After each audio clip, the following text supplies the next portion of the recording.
Deep Dive Film School makes no claim of ownership of the film footage used in this episode. The film footage is owned entirely by the copyright holders. Also, we're going to spoil the hell out of this movie, so this is your warning. Welcome to Deep Dive Film School! Oh, this week we are going to begin our Wong Kar-Wai festival with 2000's In the Mood for Love. Yes.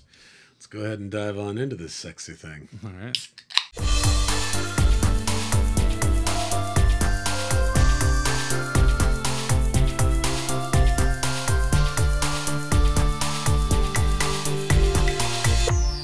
I am Adam Sherlock. And I'm Adam Palcher. And if you like what you see /here, please like and subscribe. You can find us on all the spaces and places that people what? Find good media. That is right. We have festivals, we have 101s, we do That One Scene, punishment reviews, all kinds of stuff.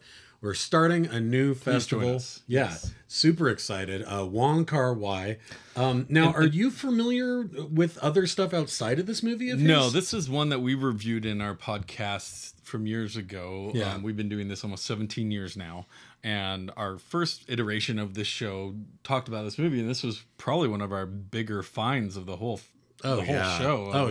Of the long time that we did that show was this one, and I would put it in my top 20 movies of all time. I think easily. A lot of people do as well, but I really don't know a ton about Wong Kar-Wai, so I'm really excited to kind of see some of his other films, see kind of maybe him evolve as a director, because to me, like, if you could beat this film, like, you fucking got me. Yeah. Like, any guy who makes this film, I want to see more of. Totally. Well, and I think that it was so cool in the last, like, I guess, year or so, really seeing fans of his work who made, the biggest movie of the year with Everything Everywhere All at Once, pretty much pay homage through one of the splintered realities that exist for the characters, is that they're basically in a Wong Kar-Wai film. They're basically in a version of In the Mood for Love. There's the same... Who wouldn't want to be? Like, right. Well, and that's what... at least the romanticized way that they make this movie. Well, and I can't think of the Hitchcock movie. I can't think of the actor's name that was in Everything Everywhere All at Once, who played Short Round when he was a kid. Ken...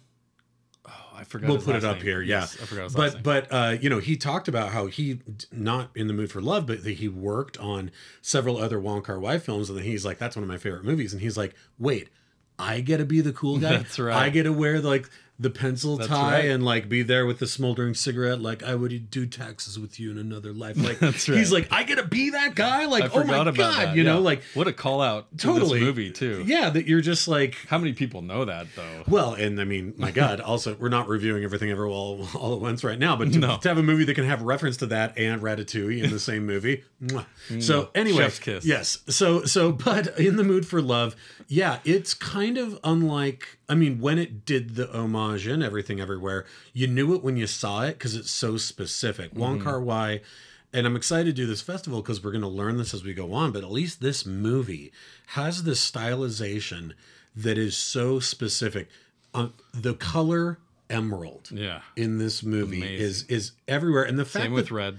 And the fact that this movie takes place in I forgot. It's like like early 1960s or late 1950s. So those emeralds and deep reds are the color of the wall. Like, it's a color that in another movie would almost be done as a joke, where it's like, oh, look at the weird wallpaper in this room. Yeah. Whereas for him, he makes it shine. It glows, right? Oh, yeah. And I mean, you think of that, the second apartment he moves into, where it's kind of that long hallway and it's got all of the red on the left side to the windows. It looks like you're in you're in Twin Peaks or something. Totally. I don't know. It's wild. And the sconces on the wall almost glow in this weird way. And the angles, watching this movie multiple times for this review, like the angles of how he's shooting, he really doesn't move the camera a lot unless we're in that dun dun dun dun dun dun. And then it's like, kind that's of like when it's super slow mo, Mm-hmm. right? And all that stuff. Like,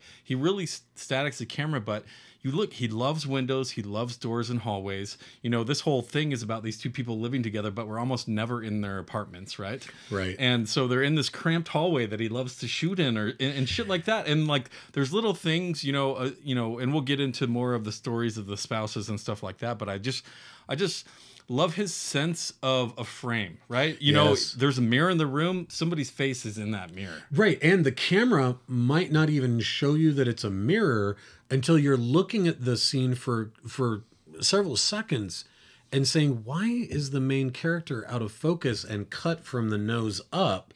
And then the rest of it is just this wall. It's true. There's a scene where there's like something hanging over them. And for like most of the scene, it's just this one static 2 shot.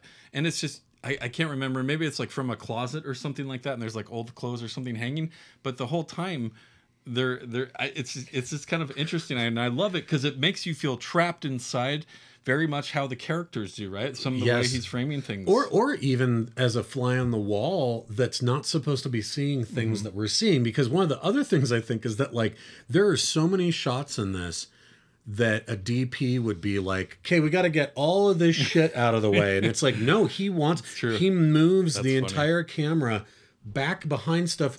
There are things in front of our characters that are fuzzed and out of focus in order for us to be with our characters. But the camera might be in a different room, right? And so it does feel like that we're spying sometimes in these ways. And I mean, just watching movies is voyeuristic already, right? And then you add something like that into it, you know, and it's, I don't know, it's... What I wrote down was the style in the film feels like Gus Van Sant oddness and Pedro Almodovar's color palette filtered through the sharp and earthy textures of Christopher Nolan.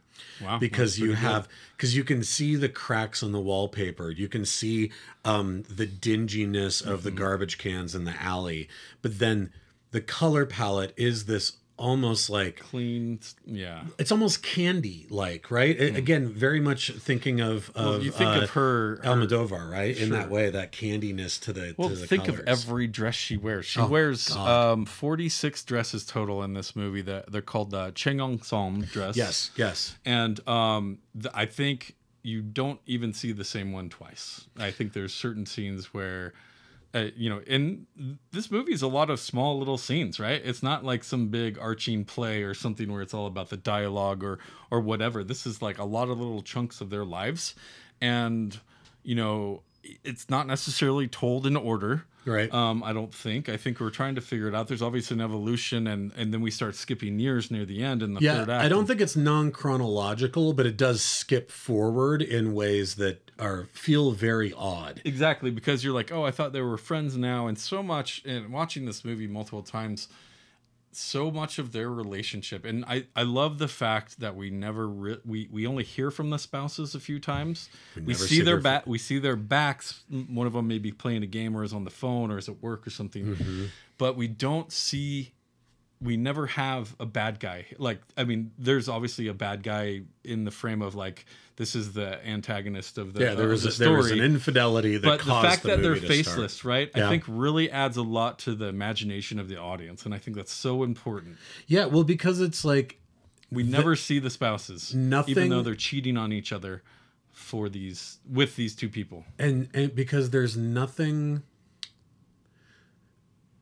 Their infidelity doesn't matter other than through the lens of our two main protagonists, right? That our two main protagonists dealing with this issue is what the movie centers itself on. So anything else doesn't matter, right? And even how long the infidelity exists, anything else about it, there's only one scene that our main characters aren't in, and that is when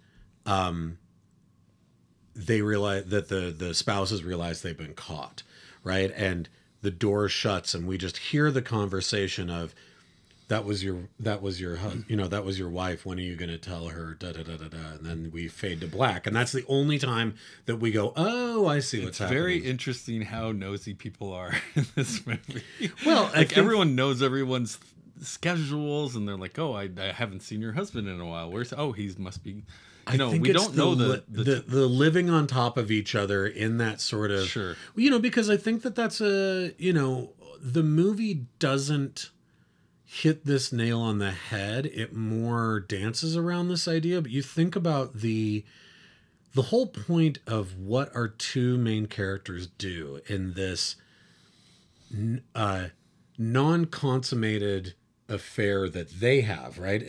It's an affair and a fantasy of affair of emotions. Yeah, what would I say to if I was willing to confront? Would you go, that entire concept, the entire concept of I will never confront my spouse who has been unfaithful to me. So instead, I'm going to go with you and we're going to go have dinner and drinks and we're going to role play out what this would be like, is in and of itself such a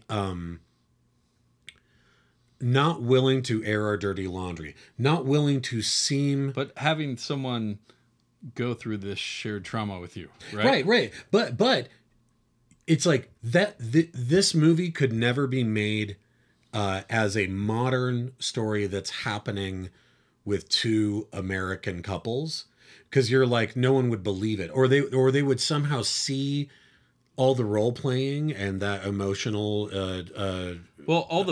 Since there's the faceless bad guy, all the bad stuff that an affair constitutes, they're doing, but all the good stuff is the stuff that they're doing. Right. Well, and that's what I'm saying though, is that you wouldn't, like, if you saw this as a modern American version, you wouldn't like it, because you'd be like, those spineless assholes. Just go tell the person, go tell your partner that they're a fucking asshole, right?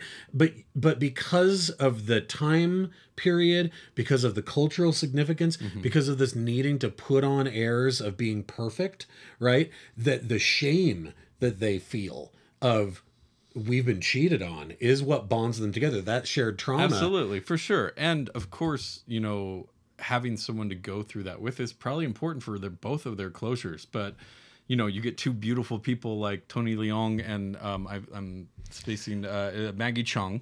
You get both of them in a room and you're like, oh my god, how are they not gonna like fall in love? Yeah, like, are you two just the most boring people on the planet? Because I have no idea why somebody else would step out on you. Yeah, and let's talk about Tony Leung. Yeah. So he's one of Wong Kar-Wai's guys, like, right? Muse, in sort of a proxy, I think, for the director in a lot of senses. Although he does make an interesting statement here in an interview where he talks about that he's like, the role of Tony in the film is actually really weird. He's like, if he wasn't such a good-looking guy who was like well-dressed and suave-looking and all this, you'd think he was kind of a creep, because technically what he's doing by really being the one to instigate this relationship, right? To do this role playing of like, what do you think they're doing right now? He's like, it's fucking creepy. And he likens it to Jimmy Stewart in Vertigo. He's like, everybody loves Jimmy Stewart. So you don't think about what a weird guy he is in Vertigo, actually, that a lot of what he's doing is kind of creepy and off-putting. And I think there's a lot of Hitchcock influence here, for sure. Oh, yeah. Well, and he talks about, he's like, if instead of it being Tony in the role, I had John Malkovich, everybody'd be like, oh yeah, that guy's a pervert. Like, there's something wrong with him, right? And you go, yeah, that is, again, casting is important. It's the economy of the actor, right? Like, that's a very real thing to be like, no, it seems really romantic, but when you strip away that song, when you strip away that song, man, it's so powerful. And you strip away those wardrobes. I just want to do air violin every time I hear it. Exactly. But if you strip that away, if you strip away those wardrobes, and then you have it be two significantly less attractive people, then all of a sudden you go, oh then yeah, it's this a comedy. Well, either it's a comedy or it's creepy. It's like something out of, it feels like something out of a Neil LaBute film. You're like, this isn't good. This is unhealthy. You shouldn't do this. So this part of my research blew me away, and I'm sure it will blow you away, because I don't understand how they made this movie so perfect with the relationships and the contrast of the characters when this happened. So during filming, director Wong Kar-Wai improvised often with the actors, crafting the story and the mood of the film as he went along. Originally, In the Mood for Love was a much more obvious romance film with actors throwing witty dialogue at each other, engaging in several scenes of love making, which they show none of that here. Eventually, the actors and directors decided to tone the movie down for a more subtle version than that was released in theaters. So there was a whole third act of all of these people acting in a very different way, and the spouses were there and everything. What? This would not be the same movie if they did it that way, but because of the nature of where he's from and the government and how they run everything, he's improvising, which first off, what? How? And then how is this thing improvised? No. Well, but how do you make that connection from here to this movie? Well, and how do you improvise? Like, okay, we talked earlier about the blocking and staging of these shots. How do you do that? And then you're like, okay, you guys just start chatting. Like, how? No, those two ideas do not work together. Like, you know what you've been through. Just chat. Well, that makes me very. So the intention of when they originally shot this, and the fact that they don't want to pass anything through the Chinese government. Yeah.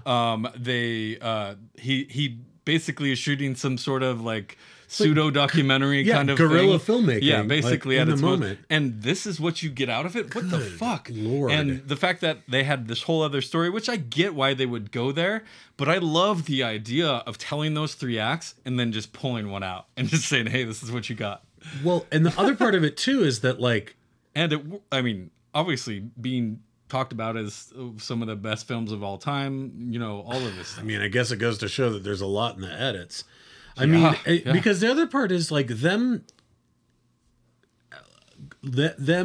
graduating this weird relationship that they have to a physical level would have ruined the movie. Yeah. It's the fact that they can't the actually... American remake would have done it. Oh, yeah. They would totally... I mean, yeah, that's like, you know, how romantic would that song actually be if it was like in the background you just saw them just jackhammering... It's like something at a Boogie Nights, and you're like, well, still an okay movie. Still like that song. It wouldn't really Great song. Weird movie, though. I don't know that it fits anymore. No, I agree. Yeah, like I don't like. Gosh, I mean, even the smallest thing like that, and it's not, I guess, not a small aspect of the film because it is very in your face and just magnetic and electric. When you hear it, it's just like there's a click that goes off when you hear it. Of what you're expecting to see. Yeah. And I don't know. That's very interesting to hear that because you can't even really have them kiss. Like you can't that's just it. The closest is just a few touches of the little hand. bit of that, That's and all we then got. she cries and leans against his neck. That's right. She cries, right? And that's when you're like, they're gonna kiss, and all of a sudden it's like 3 years later, and you're like, what? Which I will say is the only thing that was a little jarring, and I still love where the movie goes to after that. I love that she goes into his apartment and he's not there, and he only finds later. But if we're being honest, cigarette, like and that stuff's amazing. great. Yeah, no, but to be honest, they were always probably more friends than lovers, and yes, both of them had their moments of infatuation. Yeah. I think there's no denying. But there's like a fevered pitch to that when you suddenly jump forward in time, you go, and that's okay. That's okay because you're telling a full story. Exactly. But I mean, for my money, why the movie is what the movie is those long walks in the rain, is them sitting across from each other saying, what do you think they're doing right now? Like it is all of that stuff, because that is the most that's the most tragically romantic stuff in it, which is what makes it so good. And the rest of it is almost like twisting the knife of the idea that this could never work. Right, all the stuff when we get later into Cambodia and all that, that takes place. It's a different movie at that point. It's a different movie at that point, and it really is. At that stage, it almost feels like a Gabriel Garcia Marquez story. Like I don't know if you ever read Love in the Time of Cholera. Yes, but it's like, you know, the very beginning of Love in the Time of the Cholera is so sweepingly romantic, and then he does this amazing thing where he pulls the rug out from underneath you, and he's like, but they weren't star-crossed lovers. They didn't see each other for 40 years. And then they meet again later in life. And you're like, wait, what the fuck? Why did you build all that up? This is kind of that, where it's like, you're leaning in because you're like, oh, this is so tragic, but they have to fall in love. That's what's going to make this work. That's what's going to give them closure to some degree. Yeah, right? And then Wong's like, no, they're not going to fall in love. Like, no, we're gonna skip forward several years. And if we're being honest, it's probably what really would have actually happened. Totally, right? Yeah. And you know, I kind of hearkened back to this earlier in the episode, but I think it's so important, especially with what we were talking about with the chronological part of this, is when he pops these things in there, and you think they're talking to each other, but they're role playing. Like half their you know, half of their relationship is this role play. Yeah. And the more I watch this movie, the more of it seems like role play. And part of me is just like, what's real, what's not. Yeah. And I love that contrast back and forth.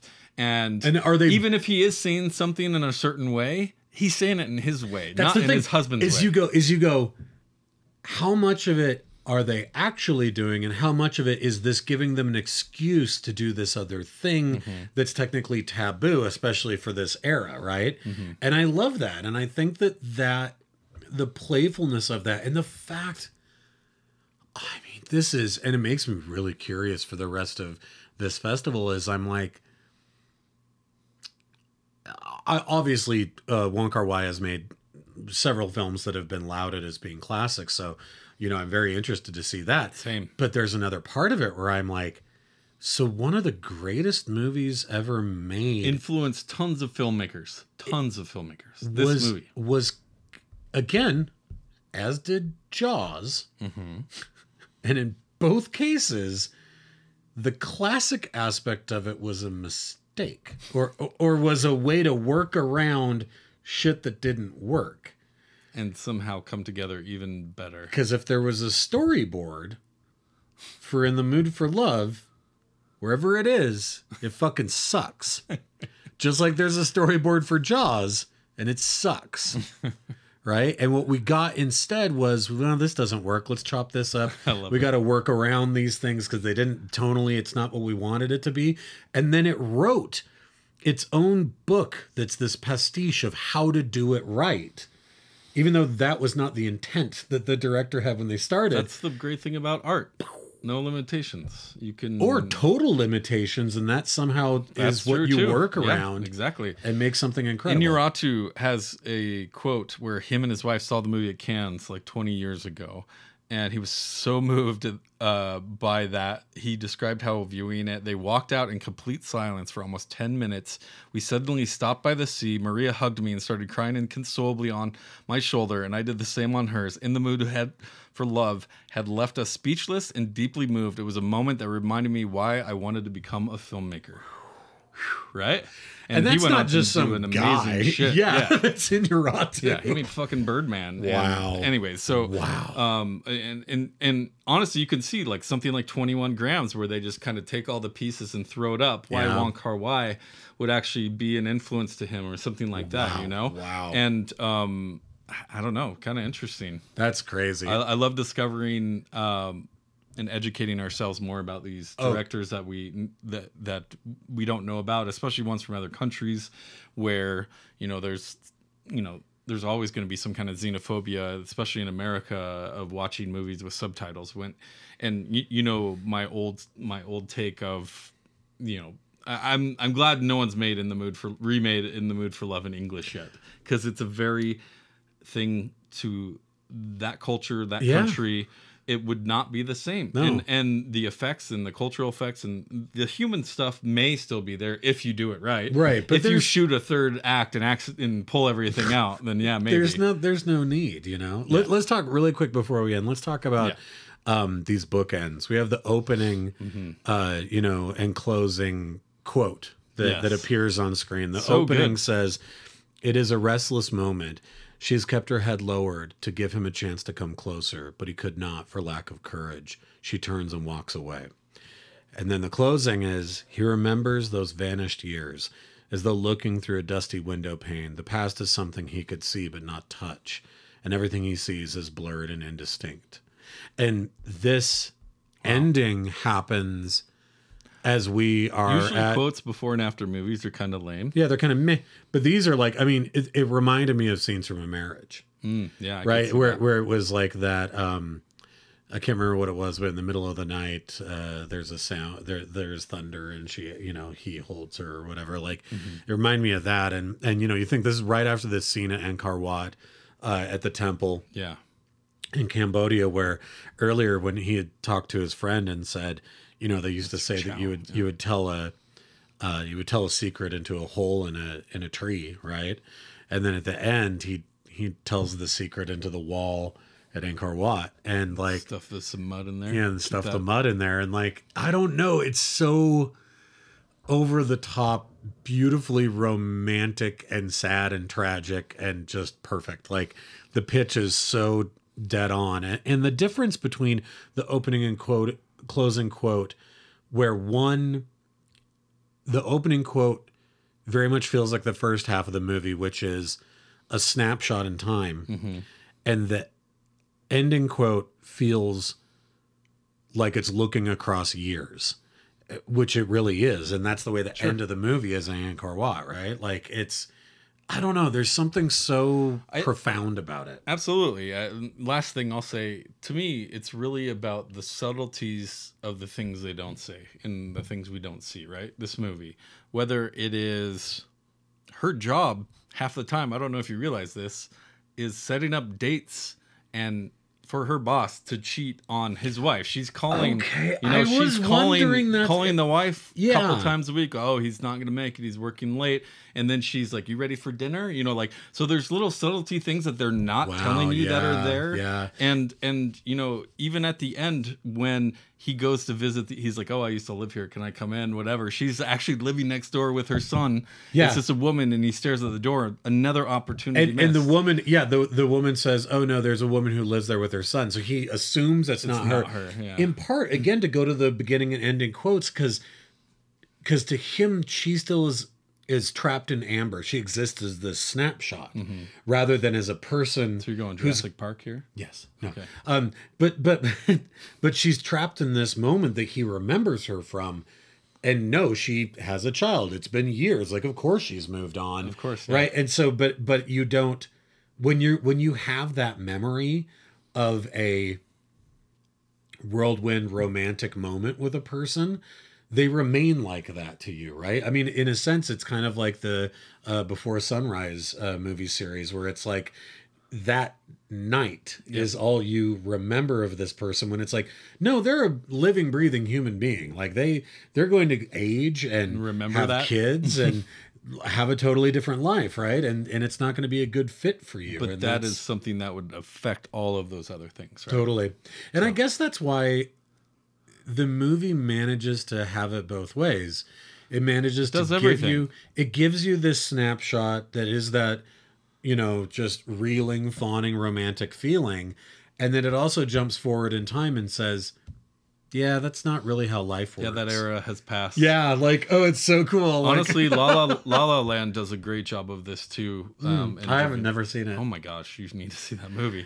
Yeah, I know I need to. I like his the director's other work. I definitely need to. But no, amazing movie. Really, every aspect. I mean, on top of all the great acting, how amazing this movie looks from front to end. The music, everything. It truly is close to a perfect film. It really is. And I absolutely love this film. I'll always champion this film. I'm so glad we got to talk about it. Yeah, same What here. a great start to the festival. I'm excited to learn more about Wong Kar-Wai. So please like and subscribe, follow along, play along. We have tons of playlists on YouTube for all of our festivals and all the directors and genres that we've gone through over the years. We even have a Nick Cage Fest, which is really fun. So please join us, and we'll see you next week. We're going to do that one scene from Pee-wee's Big Adventure. That's right. And then we will continue our Wong Kar-Wai Festival with Chungking Express. Bye, you guys. Thank you.